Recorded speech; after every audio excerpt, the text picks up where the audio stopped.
A máquina de lavar faz, numa quinta-feira à noite, um barulho que não é o que deveria fazer. Um rangido grave e ritmado, em algum ponto entre a centrifugação e a drenagem. Uma hesitação que não existia na semana passada. Uma batida que sugere que alguma coisa lá dentro saiu do lugar onde foi feita para ficar e encontrou uma nova posição. Perto o bastante para funcionar, errada o bastante para se denunciar. Alguém já está se levantando da mesa da cozinha? Já está andando na direção do som. Não com o corpo de quem foi incomodado, nem com a postura resignada de quem recebeu uma tarefa chata, mas com a postura de quem acabou de ganhar permissão para fazer aquilo em que é melhor. Existe uma diferença entre essas duas posturas, e ela mora nos ombros. Na primeira, os ombros vão para a frente, levemente curvados, e o corpo diz, eu tenho que. Na segunda, os ombros recuam e se alinham, e o corpo diz, eu posso. A máquina é puxada da parede. O painel traseiro é removido com uma chave de soquete trazida da garagem sem hesitação, de uma gaveta específica, sem nem olhar. Dentro da máquina, os componentes aparecem num arranjo projetado por um engenheiro numa fábrica, a muitos quilômetros dali, e descrito num manual que ou se perdeu ou ficou preso, atrás de um site que exige número de modelo e cadastro. Nada disso importa.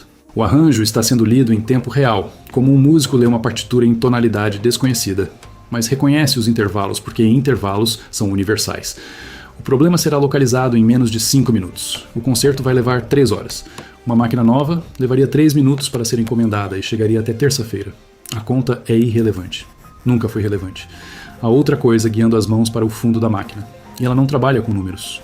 Isso não é teimosia, nem recusa em aderir à conveniência do comércio moderno.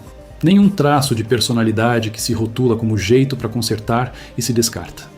Há algo mais estrutural por trás do painel removido, e tem menos a ver com máquinas de lavar do que com uma arquitetura mental específica, que trata todo o sistema desconhecido como uma frase numa língua que ela já fala.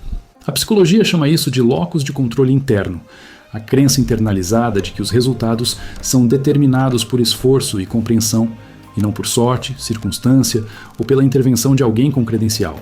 A máquina não está quebrada, ela só não foi entendida ainda. A diferença entre essas duas formas de enquadrar a situação é a arquitetura inteira. Uma pessoa com forte locus de controle interno não encontra um sistema que falhou e pensa, isso precisa de um especialista. Ela pensa, isso precisa de tempo. Do meu tempo, das minhas mãos, da disposição de permanecer diante do que ainda não entende até que o não entendimento vire entendimento, o entendimento vire ação, e a ação resta a beleza à função. O especialista não é rejeitado por arrogância. Ele é desnecessário porque esse sistema de crenças não inclui a categoria de máquina que esteja além da compreensão. Toda máquina foi feita por uma pessoa. Todo projeto segue uma lógica. E toda lógica pode ser rastreada por mãos pacientes o bastante para segui-la. A carcaça do rolamento exposta dentro do conjunto do tambor. A corrosão visível na pista externa. O número da peça gravado na fundição em caracteres em relevo, feitos para sobreviver ao ambiente em que o rolamento foi projetado para operar. Dedos percorrendo o número como quem percorre uma inscrição num monumento, lendo o que foi deixado por quem projetou o sistema, seguindo a lógica de trás para frente, da falha até a causa. A pesquisa sobre cognição incorporada oferece a estrutura para entender como essa transferência acontece. Como alguém que nunca abriu uma máquina de lavar consegue diagnosticar uma em minutos. As mãos são órgãos cognitivos. Elas não apenas executam instruções do cérebro. Carregam uma inteligência própria, acumulada em cada interação anterior com cada objeto anterior. O jeito como um parafuso pega a rosca. O jeito como uma presilha solta sob pressão lateral. O jeito como a tensão se distribui por uma mola. O jeito como uma vedação deforma com o calor. Isso não são blocos isolados de conhecimento arquivados por aparelho. É um vocabulário físico unificado, uma gramática dos sistemas mecânicos que vale para toda máquina que seres humanos já projetaram. Porque toda máquina que seres humanos já projetaram é construída sobre os mesmos princípios.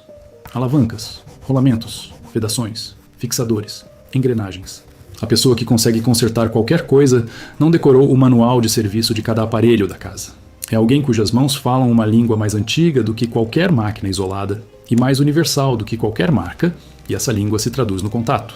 A presilha se solta do jeito que toda presilha desse tipo se soltou por 30 anos, sob pressão lateral, com um clique que os dedos esperavam antes de os ouvidos confirmarem.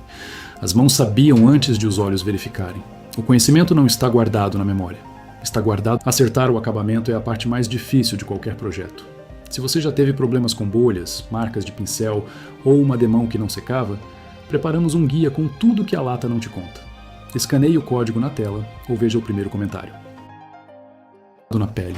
As pesquisas da doutora Kelly Lambert sobre o circuito de recompensa movido pelo esforço explicam por que o concerto segue muito além do ponto em que o cálculo econômico mandaria parar.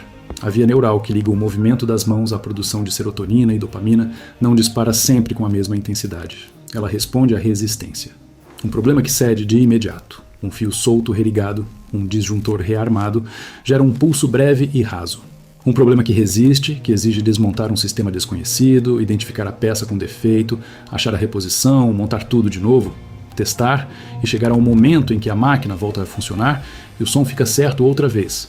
Gera uma recompensa que se aprofunda a cada etapa. A profundidade é proporcional à dificuldade, a dificuldade é proporcional à resistência, e a resistência é o que faz o concerto valer a pena. Chamar um técnico elimina a resistência e também elimina a recompensa. A perda não é financeira, é neuroquímica. O concerto dá uma ativação contínua da única via de recompensa da semana, que não é mediada por tela, reunião ou aprovação de outra pessoa. As mãos fazem o trabalho, o circuito dispara, a máquina funciona. A satisfação é privada, completa e não precisa de validação externa para ser real. O rolamento desliza para fora da carcaça. A peça nova, achada numa loja de suprimentos encontrada online à meia-noite da noite anterior, entra no lugar. O encaixe é exato. A satisfação não está no encaixe. Está no saber que o encaixe foi descoberto, não comprado. Encontrado, não delegado. Merecido pela disposição de abrir a parte de trás de uma máquina feita para desestimular quem tenta abri-la. O Reminiscence Bump localiza a origem desse desenvolvimento com uma precisão que a neurociência sozinha não alcança. O molde da identidade. O momento em que consertar virou eu, sou a pessoa que conserta as coisas, foi definido nos anos em que a identidade estava sendo formada. O primeiro concerto bem-sucedido, uma corrente de bicicleta recolocada aos 14, um motor de partida diagnosticado aos 19, uma torneira da cozinha arrumada na primeira semana, morando sozinho sem chamar ninguém, porque chamar alguém era uma admissão que não combinava com o eu que estava sendo montado. O concerto não foi uma vitória prática, foi ontológica. Estabeleceu uma crença fundamental sobre a relação entre o eu e o mundo físico. O mundo responde à atenção. O mundo cede ao esforço. A distância entre quebrado e funcionando não é uma parede, é um vão. E esse vão pode ser cruzado por quem aceita permanecer com o problema por mais tempo do que o problema espera. Desde então, cada concerto confirmou isso. Cada máquina encontrada pela primeira vez e deixada funcionando acrescentou mais um dado a um conjunto que já reúne décadas de evidência. A crença já não é crença, é identidade. E a identidade, uma vez formada, não inclui a opção de olhar para uma máquina quebrada e decidir que outra pessoa é que deve entendê-la. Há quem não consiga atravessar um prédio sem fazer uma auditoria involuntária dos seus sistemas. A dobradiça que precisa de calço porque a porta raspa embaixo. A placa da tomada que está morna ao toque, sugerindo uma conexão atrás dela que está corroendo. O ventilador de teto que oscila na segunda velocidade porque uma pá pesa 1/4 de onça a menos que as outras. O mundo se apresenta como uma sequência de sistemas. E os sistemas se apresentam como legíveis, e essa legibilidade não é escolha. É um filtro perceptivo instalado nos anos formativos por alguém que abriu a parte de trás de alguma coisa e disse o equivalente a "olha isso, é por isso que faz isso". E o olhar nunca mais parou. O filtro não pode ser desligado. O prédio é avaliado antes mesmo de se chegar à porta. O carro é julgado pela marcha lenta antes que a chave termine de virar. A dobradiça é notada antes de se entrar no cômodo. Perceber não é expertise no sentido credenciado. É um jeito de ver que organiza todo o campo visual em duas categorias: funcionando direito e não funcionando direito. E a categoria do não funcionando direito produz um impulso que não é opcional nem negável, e que em mais de uma ocasião já levou a um concerto na casa de outra pessoa, numa festa de outra pessoa, sem ninguém pedir, porque o impulso é mais forte que a convenção social de ignorar uma torneira pingando. Há outro, cujo bairro já sabe para quem ligar quando algo quebra. A lava-louças, que para no meio do ciclo. O motor do portão da garagem que zumbi, mas não levanta. O sistema de irrigação que deixa um setor ligado quando não devia. As ligações vêm sem hesitação porque o padrão foi estabelecido ao longo dos anos e a confiabilidade é conhecida. A lava-louças sempre é consertada. O portão sempre volta a subir. O setor da irrigação sempre é identificado e corrigido. O agradecimento que vem depois toma a forma de comida, cerveja ou daquele aperto de mão que os homens usam quando estão dizendo algo que a mão expressa com mais conforto do que a voz. A comida é comida. A cerveja é bebida. O aperto de mão é retribuído. A ligação entre o conserto e a gratidão nem sempre é percebida de modo consciente, porque o conserto não foi um favor. Foi o exercício de uma capacidade que o corpo exige, do mesmo modo que o corpo de um corredor exige movimento. Não fazer o conserto, quando se sabe que ele é possível, produziria um desconforto que o incômodo social de aparecer com uma caixa de ferramentas não produz. Há outro a quem a família liga sempre que alguma coisa mecânica, elétrica ou estrutural falha em qualquer das casas. Pais, irmãos, cunhados. As chamadas vêm de outros estados. Alguns problemas são diagnosticados por telefone com uma sequência de perguntas que, para quem está do outro lado, soa a interrogatório feito por alguém que consegue ver através da linha. Está a zumbir ou a fazer cliques. A zumbir. O zumbido é constante ou intermitente. Intermitente. Muda quando abres a porta. Sim, o diagnóstico é dado com a confiança específica de quem já ouviu antes aquela combinação de sintomas e sabe, pelo padrão, qual é a peça avariada antes sequer de tirar o painel traseiro. Os cunhados que antes questionavam a utilidade de alguém que desmontava a torradeira na manhã de Natal agora ligam primeiro, antes do técnico, antes da garantia, antes da internet. Ligam porque a torradeira foi arranjada na manhã de Natal e funciona sem falhas desde então, e isso basta como prova. Há outro que arranjou um relógio que esteve sobre a lareira durante 2 décadas sem funcionar. O relógio foi aberto, o mecanismo examinado e a mola principal identificada como o ponto de falha. A substituição veio de um fornecedor especializado encontrado à 1 da manhã, numa pesquisa que começou por curiosidade e acabou em compromisso. O relógio agora funciona. Adianta cerca de 2 segundos por mês. Esses 2 segundos não são corrigidos porque são prova, não de imperfeição. Da conversa entre os ponteiros e o mecanismo, uma conversa feita sem manual, sem credencial, sem autorização do fabricante e que devolveu a uma máquina uma função que lhe tinha sido negada durante 20 anos. Os 2 segundos por mês são o sotaque do concerto, são a pista, são a assinatura de mãos que disseram eu consigo resolver isto e tinham razão.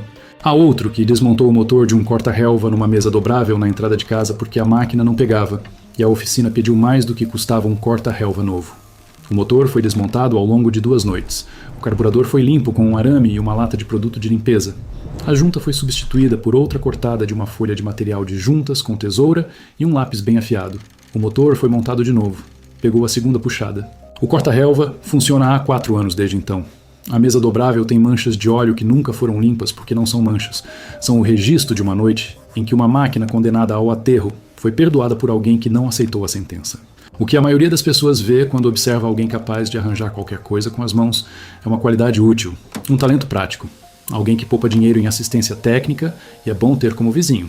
O que está realmente a acontecer é uma forma de perceber e habitar o mundo físico que a cultura moderna de consumo foi desenhada, de modo sistemático, para eliminar.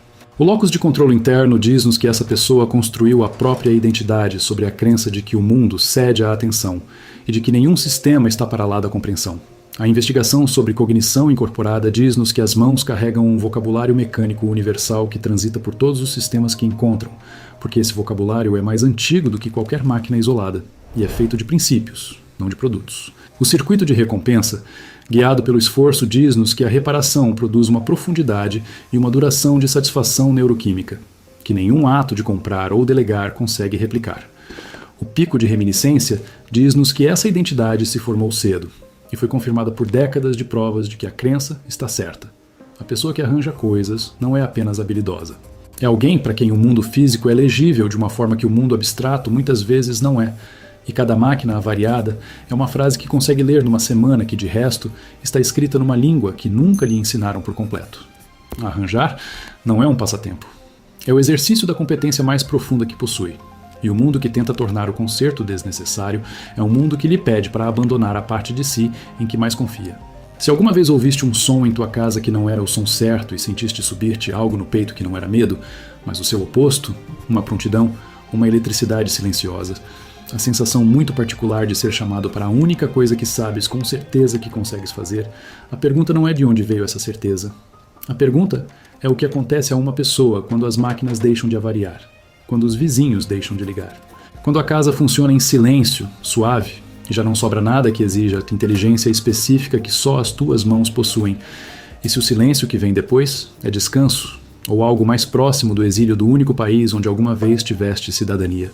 Se este vídeo te deu uma nova forma de entender o que acontece na tua oficina, há algo que fizemos para ti. No primeiro comentário por baixo deste vídeo, há um link para um guia que preparamos sobre como conseguir sempre um acabamento perfeito. Centenas de subscritores já têm a sua cópia. Talvez valha a pena espreitar.